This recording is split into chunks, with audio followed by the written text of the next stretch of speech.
Bueno, pues continuamos con la cuarta sesión de María Calla. María Calla cerró este especial año con un recital en directo celebrado el debut en la Ópera Garnier de París el 19 de diciembre, que fue transmitido a más de una docena de países en Europa y que inició su relación entrañable con la ciudad donde terminaría sus días. Ella terminó sus días en París. Hacia fines de 1958, Rudolph Wien, director del Metropolitan Opera, donde ella había debutado en 1956, quiso contratarla para La Traviata y Macbeth, dos óperas muy diferentes para las cuales no llegaron a un acuerdo. ¿Qué pasa con esto? Que La Traviata la cantan muchísimos artistas de ópera, muchísimo, porque como le he dicho que no hay mucho material en materia de ópera.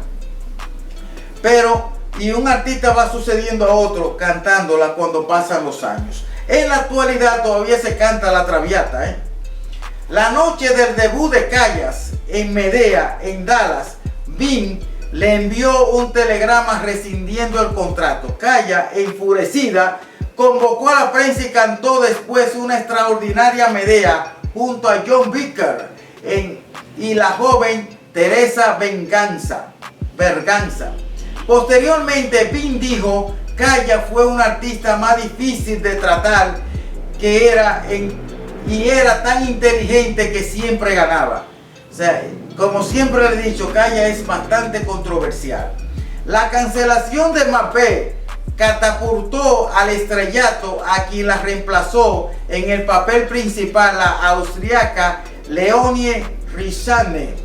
Pese a todo, Wien y Calla se reconciliaron en la década de 1960 y Calla retornó al Met en 1965 para dos funciones de Tosca.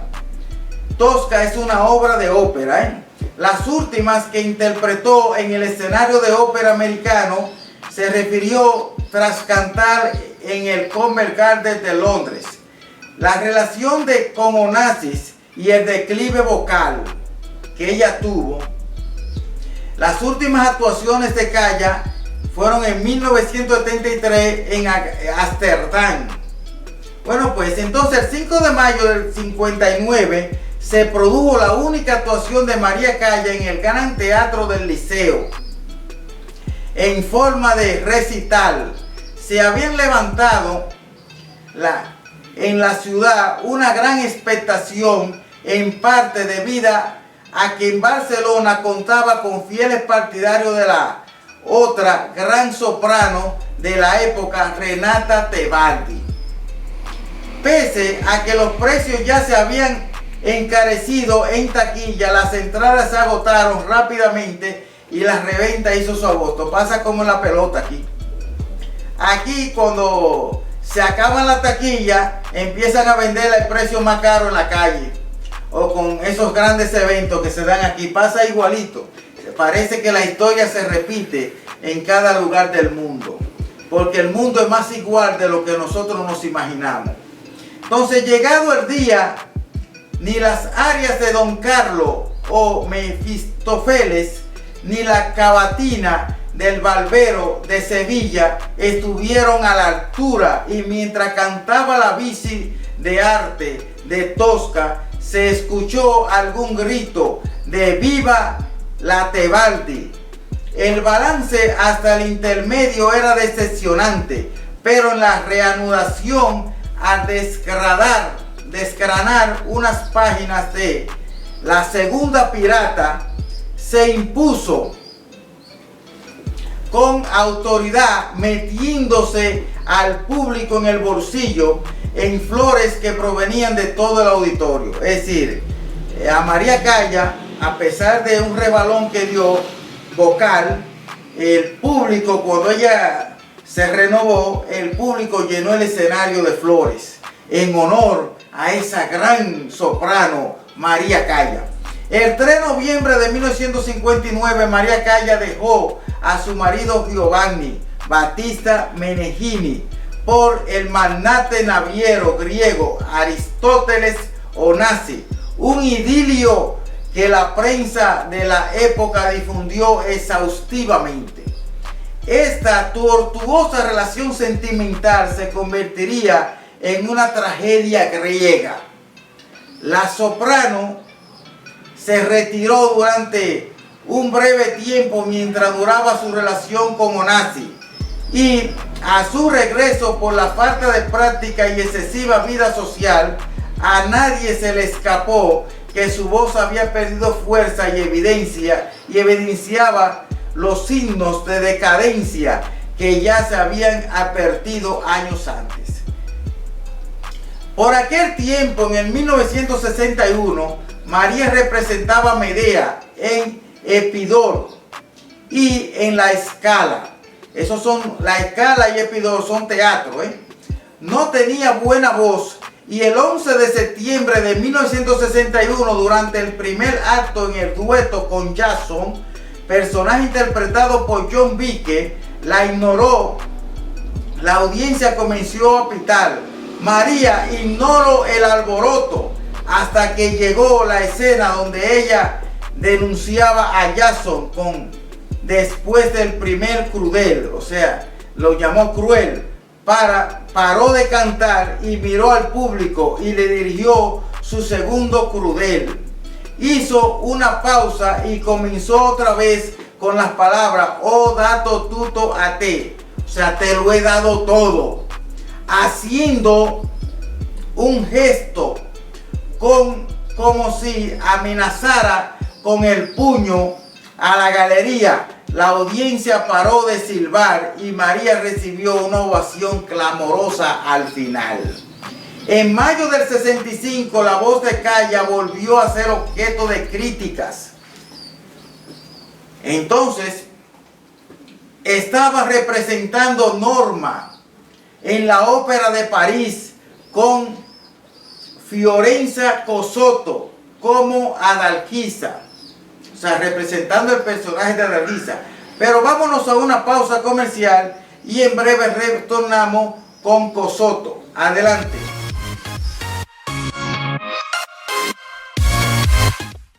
Estudio Humanos, estudio musical. Ven y graba tu música con nosotros a un buen precio.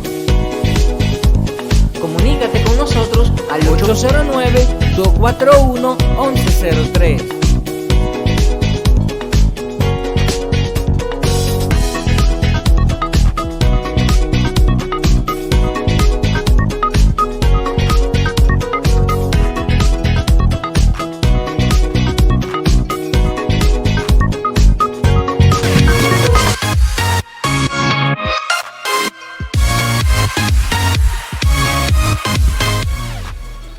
De regreso, como le decía, Cosotto sabía que María estaba extenuada, por lo que decidió derrotarla en escena.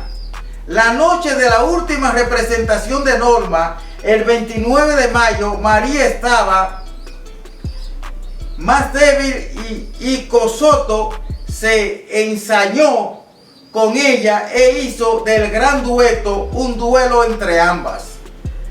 Al final, cuando el telón cayó, María se desplomó y fue llevada inconsciente a su camerino. Es duro, son los tragos amargos de la derrota que uno recibe en público cuando otro artista supera a uno. Es bastante duro, uno lleno de fama y otro viene y lo supera. Eso es duro. En el 65, Calla realizó su última representación de ópera con Tosca en el Covent Garden de londinense, junto a su compañero de escena clásico, el barítono Tito Gobbi. Tenía 41 años. En el 66 renuncia a la ciudadanía estadounidense y toma la nacionalidad griega. De esta manera técnicamente anula su matrimonio con Meneghini. Tenía la esperanza de que Onassis, a quien en verdad amaba, le propusiese matrimonio. Pero Onasi dilataba la relación y nunca concluyó bajo diversos pretextos.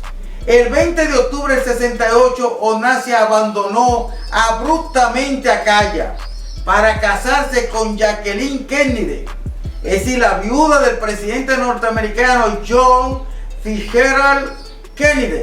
Es el nombre de John F. Kennedy, John Fitzgerald Kennedy, asesinado en Dallas. Callas, herida en lo más profundo de su orgullo, nunca pudo superar el mal trance por el abandono de Onasi y jamás se lo perdonó, a pesar de que Onasi más tarde la buscaría repetidas veces cuando su matrimonio con la viuda de Kennedy se volvió un martirio. En junio de 1969, María empezó a trabajar en la película Medea. No inspirada en la ópera de Cherubini ni la tragedia de Eurípides, sino en el mito de Medea, según la visión de Pier Paolo Pasolini, que es el director de esa película. Es un papel hablado donde no canta, filmada en Turquía y en Pisa. Trabajaba durante tanto que un día se desmayó después de correr en una escena bajo el intenso sol. Este filme tuvo una fría recepción y se consideró que la buena acogida de la crítica solo respondía a los dos grandes personajes que se habían aliado. No obstante, con el tiempo pasó a la historia como uno de los mejores de Pasolini y contó con la difusión a nivel internacional. A veces las canciones, las fílmicas, no dan fruto por el momento, sino que en el tiempo resultan ser un gran éxito, a veces hasta después de la muerte del artista. El 25 de mayo de 1970 tuvo que acudir de urgencia al hospital y se anunció que había querido suicidarse con una sobredosis de barbitúricos. Por aquel tiempo tomaba más somníferos para dormir y más barbitúricos para encontrar paz. En 1971 y 72 intenta dedicarse a la dirección escénica con una puesta de las vísperas sicilianas que no alcanzó éxito. Luego impartió una serie de clases magistrales en la Julian School de Nueva York que inspiraron el drama teatral Masterclass del dramaturgo Terence McNally y mostraron el precario estado de su voz. Se había instalado definitivamente en París en la más completa soledad hasta su muerte a los 53 años en su apartamento de la Avenue Georges Mandel 36 y Rue des Sablons, cerca del Trocadero. Hoy esa sesión se lleva el nombre de Ale María Callas. Esta etapa fue recreada en la película Callas Forever, dirigida por su amigo Franco Zeffirelli. Estas son de las últimas actuaciones y retiro y muerte. La tumba de María Callas en el cementerio de Père Lachaise de París. Entonces ahí terminó la historia de María Callas. Murió en una triste soledad. Después de tanta fama, tantas cosas, tantos éxitos, los artistas tenemos que estar preparados también para esa situación. Y es por eso precisamente que es recomendable que los artistas, el acumulo económico que van generando la fama, se vaya invirtiendo en algo que le permita al artista, en el momento que ya no hay producción, porque los años tumban los tones. Usted puede tener donde cantar, pero los años se lo tumban. Entonces, Cuando llegue ese momento que ya usted no tiene el don ni la posibilidad de ejercitar ese don, entonces tiene que responder por usted la economía que usted generó con su fama que usted hizo.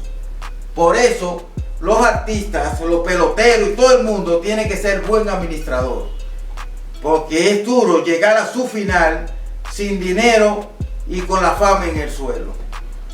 Aunque María se mantuvo su economía todo el tiempo, por este mensaje nosotros queremos expresarlo a los nuevos artistas que lo vemos subiendo y que han hecho mucho dinero con su arte. Pues esta es la última parte y la parte final de lo que es la cantante soprano de ópera María Calla.